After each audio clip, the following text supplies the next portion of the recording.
तुळजाभवानी उभे हिंदुस्थानचा आराध्यदैवत छत्रपती शिवाजी महाराज ज्यांनी जन्मापासून शेवटच्या श्वासापर्यंत लढावं कसं शिकवलं ते छत्रपती संभाजी महाराज ज्यांनी शिक्षणाचा पुरस्कार घेतला ते सावित्रीबाई फुले आणि ज्यांनी संविधान लिहिले ते डॉक्टर बाबासाहेब आंबेडकर।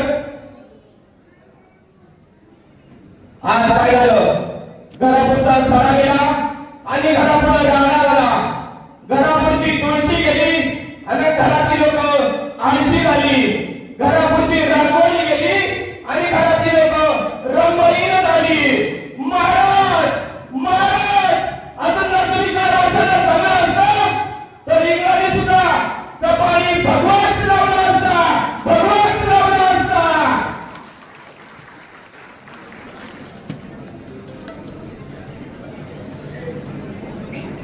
आज आमच्या या पिंपरी पेंढारमधून व पिंपरी पेंढार आलेल्यातून मोठ्या प्रमाणात महिला मंडळी या ठिकाणी उपस्थित आले, त्यांच्याबद्दल सर्वांनी टाळ्या वाजवायच्या।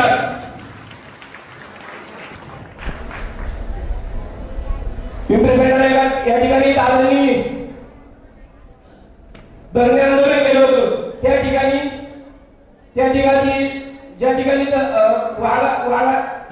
महिलाला वाघांनी खाल्लं होतं त्या ठिकाणी जाण्यासाठी रस्ता नव्हता, त्या ठिकाणी त्या महिलांनी दादांपुढे एक शब्द ठेवला की दादा आम्हाला त्या ठिकाणी जाण्यासाठी रस्ता नाही।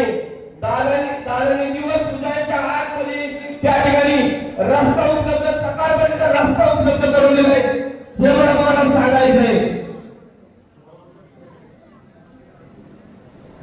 तुम्हाला काही दोन शब्दामध्ये मी शिवसेनेचा अर्थ सांगतो।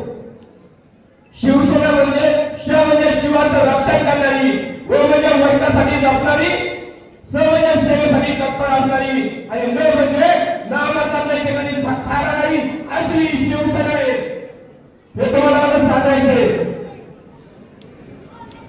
पिंपरी पेंढार या ठिकाणी बरेच सामाजिक कार्य आलेली आहे।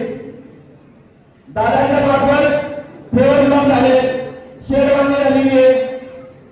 आमच्या या ठिकाणी जयशिंगांना उपस्थित आहेत, ते आता एक पंचायत समितीसाठी उमेदवार आहेत, त्यांच्या माध्यमातून त्यांच्या प्रयत्नातून गावामधून उमेदवारांना गोळा करून स्वर्गभूमी अशी फुलवलेली आहे।